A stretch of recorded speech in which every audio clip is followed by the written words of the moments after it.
Drop your location in the comments because I need to know I'm not the only one who discovered their children were planning to have them declared mentally incompetent. Dallas, Texas here, and this is my story. I was standing in my own kitchen, my hand frozen on the refrigerator door, when I heard my daughter Claire's voice drifting up from the basement. She must have thought I was still in the backyard.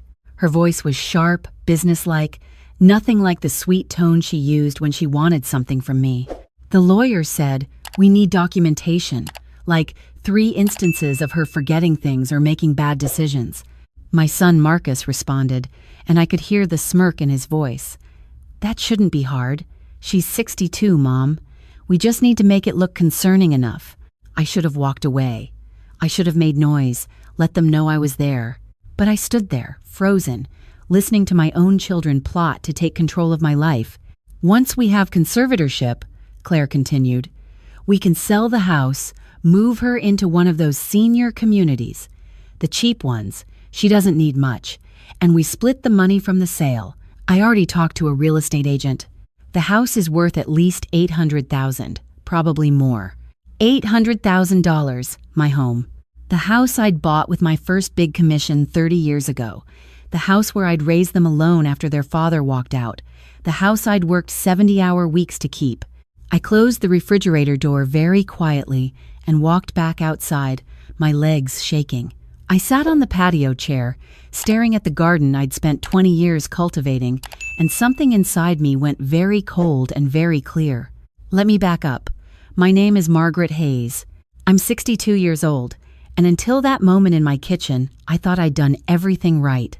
When David left us, Claire was 8 and Marcus was 6. He didn't just leave. He disappeared, stopped paying child support after 3 months. I hired a lawyer, spent money I didn't have trying to track him down, but he'd moved to somewhere in South America, and the legal fees would have bankrupted me. So I did what I had to do. I worked. I'd just gotten my real estate license the year before David left. It was supposed to be something part-time, extra money for vacations and college funds.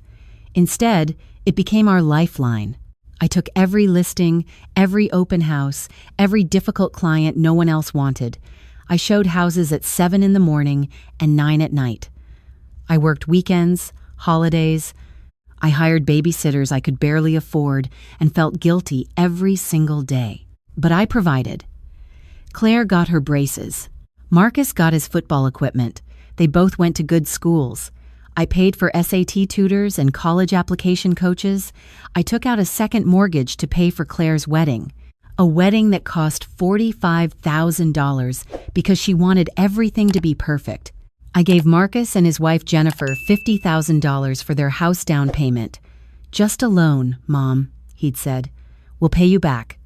That was 6 years ago. I'd never seen a penny. When Claire divorced 2 years after that expensive wedding, I paid her lawyer fees.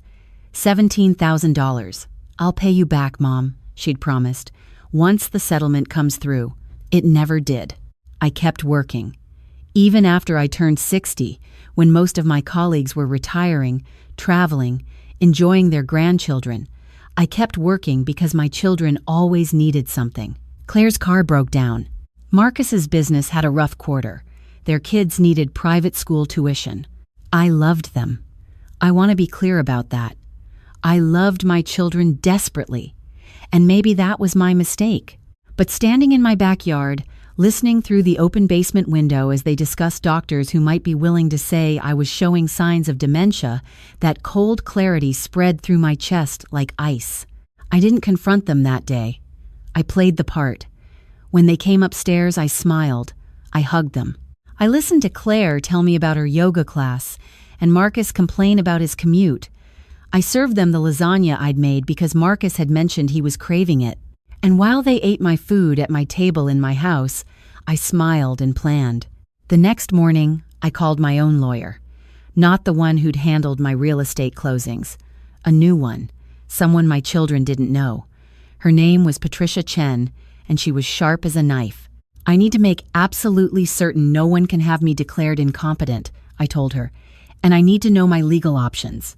Patricia didn't ask unnecessary questions. She scheduled me for a complete cognitive evaluation with a neuropsychologist. I took every test they gave me: memory, reasoning, problem solving. I passed everything with scores that would make a 40-year-old jealous. Patricia had the results notarized and filed. Then I did something I probably shouldn't admit to. I installed a recording app on my phone and started documenting. Texas is a one-party consent state, which meant I could legally record my conversations as long as I was part of them. I invited Claire to lunch 2 days later. Just the two of us, mother-daughter time. I asked her gentle questions about her life, her plans, and then, carefully, I steered the conversation. "I've been thinking about the future," I said. "About what happens to the house when I'm gone." Claire's eyes lit up. Actually lit up.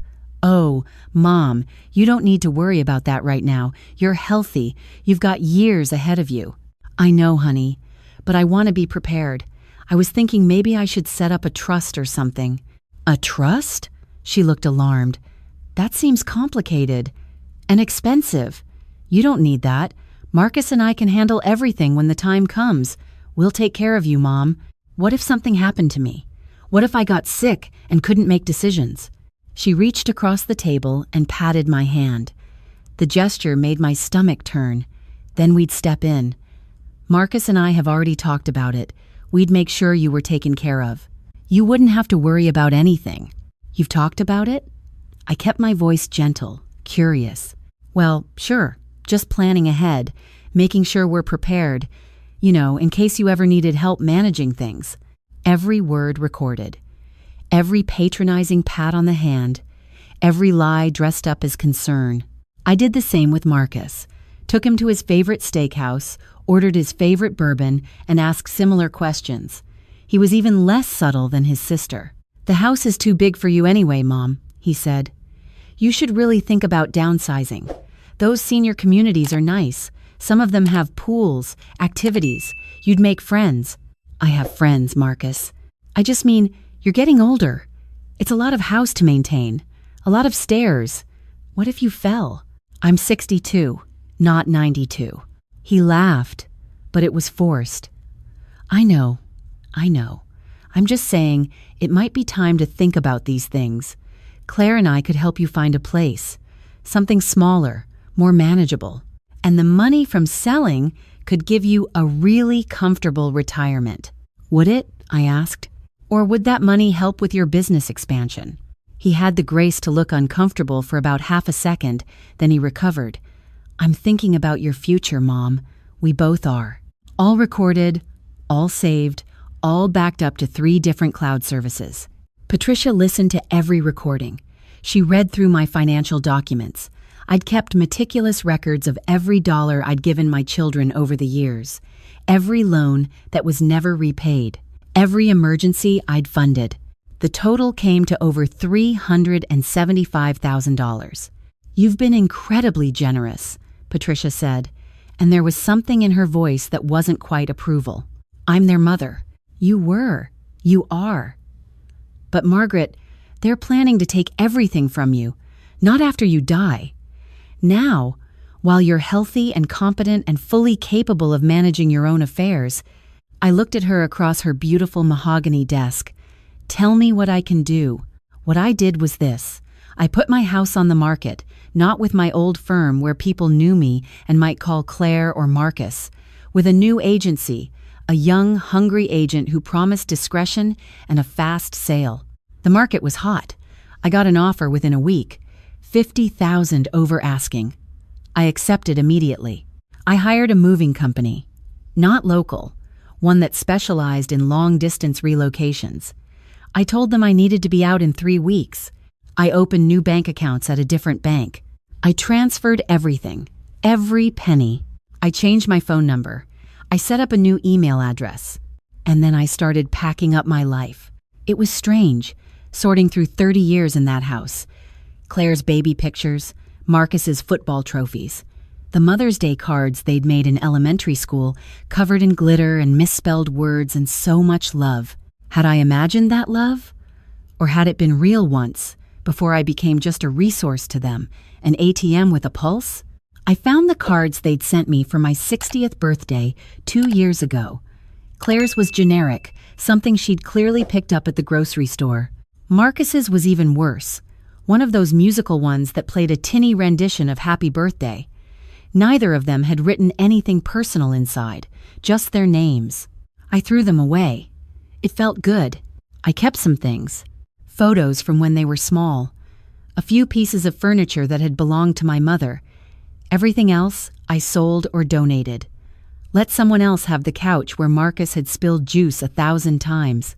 Let someone else use the dishes I'd served them meals on for decades. I called my sister Janet. She lives in Fort Collins, Colorado. We'd always been close, despite the distance. "I'm coming to stay with you for a while," I told her. "If that's okay." "Of course it's okay. Are you all right? You sound strange." "I'll tell you everything when I get there. But Janet, if Claire or Marcus calls you looking for me, you haven't heard from me. Can you do that?" There was a pause. Then, "What did they do?" "I'll tell you." "I promise. But I need you to trust me right now." "I trust you." "Come home, Maggie." Home. Colorado hadn't been my home since I was 18. But maybe it could be again. 3 days before the house closing, I invited Claire and Marcus over for dinner. One last time. They both came, probably because they thought I might be getting ready to discuss my future with them. I made pot roast, Marcus's favorite. I set the table with my good china. I even bought wine. We ate. We made small talk. Claire told me about some problem at her daughter's school. Marcus complained about his business partner. I listened and nodded and refilled their wine glasses. When we'd finished eating, when they were both relaxed and comfortable, I said, "There's something I need to tell you both." They looked at each other. Claire actually smiled. This was it, they probably thought. This was when I'd tell them I needed their help, that I couldn't manage alone anymore. "I'm moving," I said, "to Colorado. I'm staying with Aunt Janet for now, but I'm looking at condos in Fort Collins." Marcus frowned. "Moving? Mom, that's a big decision. Have you really thought this through? Colorado is so far away. What about your doctors? Your friends?" "I can make new friends. I can find new doctors."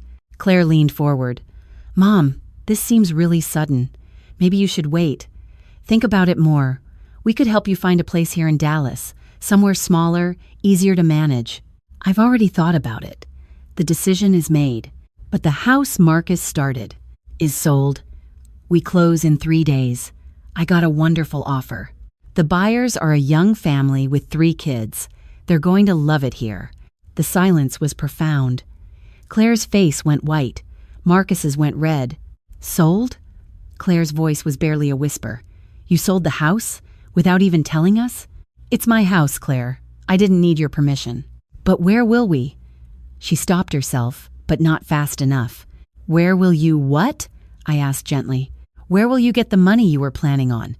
The money you were going to take from me after you had me declared incompetent?" Marcus stood up so fast his chair fell backward. "What are you talking about?" "I heard you. Both of you. Planning it in my basement. Discussing which lawyer to use, which doctor might sign off, how you'd split the money from selling my house. My house, Marcus. That I bought with my own work. That I've maintained for 30 years. Claire started crying. Real tears streaming down her face. "Mom, you misunderstood. We were just worried about you. We wanted to make sure you'd be taken care of. Is that what you were doing? Taking care of me? When you discussed moving me into one of the cheap ones? When you talked about how I didn't need much?" The tears stopped. Just like that. Claire's face hardened. "You were eavesdropping. In my own house. On my own children plotting to steal my life." Marcus found his voice. "We wouldn't have to do this if you were reasonable. You're 62 years old, living alone in a house that's too big, still working when you should be retired. We're trying to help you." "Help me? You mean help yourselves? When was the last time either of you asked how I was doing? When was the last time you visited just to see me, not because you needed money?" Neither of them answered. "I've given you everything," I continued. My voice was steady, calm. I'd practiced this. "I worked myself to exhaustion to give you good lives. I paid for your education, your weddings, your houses, your emergencies. I gave you $375,000 over the years. Money you promised to pay back and never did. We're family, Claire said. Family helps each other. You're right. Family does help each other. Family visits their mother. Family calls just to say hello. Family doesn't plot to have their mother declared incompetent so they can steal her house. I stood up. I'd said what I needed to say. The house closes on Friday. I'm leaving Saturday morning. I've changed my phone number. I've changed my email. I don't want either of you trying to contact me. You're cutting us off? Marcus looked genuinely shocked. After everything we've done for you? That almost made me laugh. Almost. Everything you've done for me?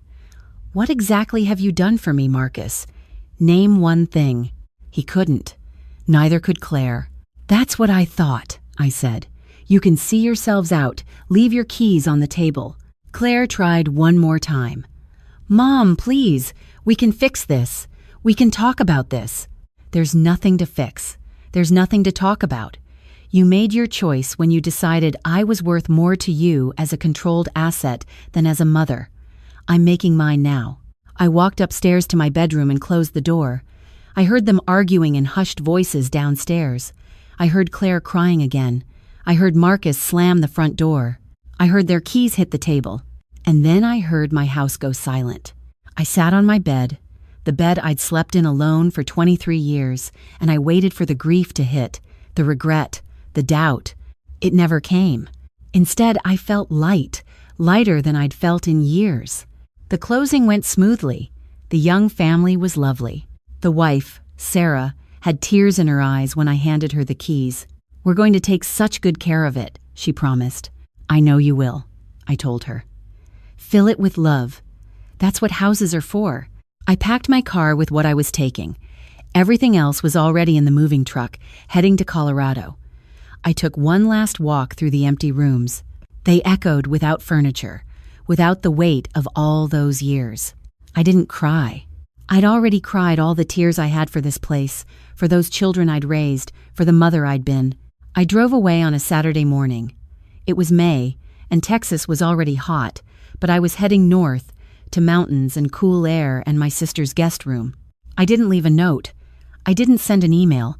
I just disappeared. The drive took 2 days. I stayed in a motel in New Mexico, ate dinner at a diner, and slept better than I had in months. No phone calls from children needing money. No visits that were really just opportunities to suggest I was losing my mental capacity. Just me and the road and the future stretching out ahead. Janet was waiting on her porch when I pulled up. She ran down the steps and hugged me so tight I could barely breathe. Tell me, she said. So I did. I told her everything. We sat on her porch with glasses of wine, watching the sun set behind the mountains, and I told her about the plotting, the recordings, the lawyer, the sale, all of it. When I finished, Janet was quiet for a long moment. Then she said, I never liked them. I laughed so hard I almost spilled my wine. You never told me that. You loved them. They were your kids. What was I supposed to say? She shook her head. But they always had this entitled thing about them, even when they were little, like the world owed them something. I gave them too much. You gave them everything. And they took it and still wanted more. That's not on you, Maggie. That's on them. I stayed with Janet for 3 months while I looked for my own place. I found a small condo with a view of the mountains, 2 bedrooms, 1 bathroom, a balcony where I could drink my coffee in the morning. It cost a fraction of what my Dallas house had been worth. I furnished it simply. Everything new. No memories, no ghosts. I started hiking. Janet took me on trails I'd forgotten existed. My body remembered what my mind had pushed away, all those years focused on work and children. I remembered how to breathe I made new friends. Other women my age, most of them divorced or widowed. We had book club and dinner parties and day trips to mountain towns. None of them needed money from me. None of them wanted anything except my company. I stopped working. Actually retired. I had enough saved with the money from the house sale. I could live comfortably, travel a little, enjoy life. I did receive one communication from Claire about 4 months after I left. She'd somehow found my new email address. The message was long, full of apologies and explanations. She claimed they'd never really meant to go through with it. They were just scared, worried about me. They loved me. At the bottom, in a paragraph that felt like the real reason for the email, she mentioned that Marcus's business was struggling, that her daughter needed braces, that they could really use some help. I deleted it. I didn't respond. 2 months after that, Marcus tried calling from a number I didn't recognize. I don't know how he got it. I answered without thinking, and when I heard his voice, I hung up. Then I blocked the number. I thought about them sometimes. Not as often as you might think. I wondered if they'd changed, if they'd learned, if they ever thought about me with anything other than resentment. But mostly, I thought about my new life, my mountain views, my hiking boots, my friends who chose me for who I was, not for what I could provide. I thought about the daughter of my friend Barbara, 24 years old, working 3 jobs to put herself through nursing school. I started helping her with tuition. Not a lot, just enough to let her quit one of those jobs, have time to study.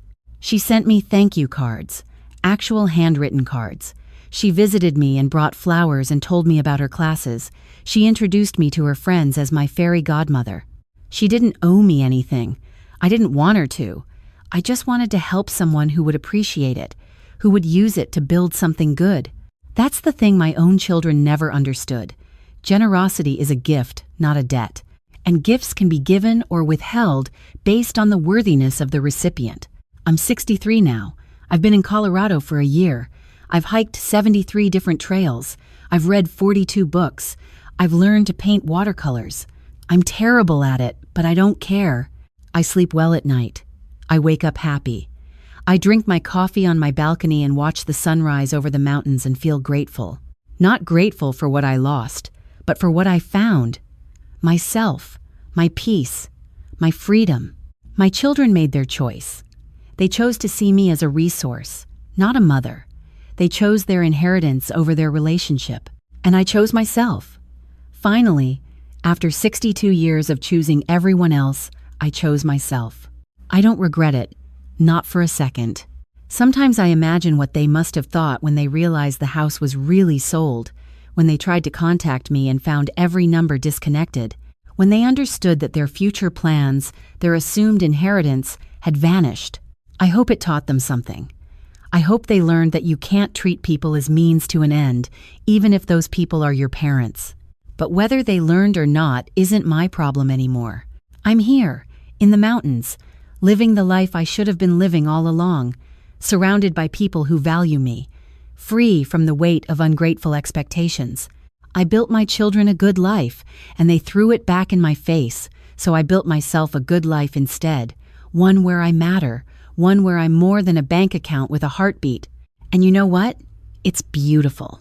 If you're watching this from somewhere similar, if you've given and given until you had nothing left and they still wanted more, I want you to know something. It's not too late. It's never too late to choose yourself. Your children, your family, whoever they are, they made their choices. Now you get to make yours. Choose peace. Choose freedom. Choose the life you've earned. I did, and I've never looked back. Fort Collins, Colorado. That's where I'm watching the sunset tonight. That's where I'm living my second act. That's where I finally found home. Drop your location in the comments. Tell me where you're choosing yourself from. Because you're not alone. None of us are. We're the ones who finally said enough. And we're the ones who are going to live the rest of our lives on our own terms. Thank you for listening to my story. Thank you for being here. And if this resonates with you, share it. Someone in your life might need to hear it. Choose yourself. You've earned it.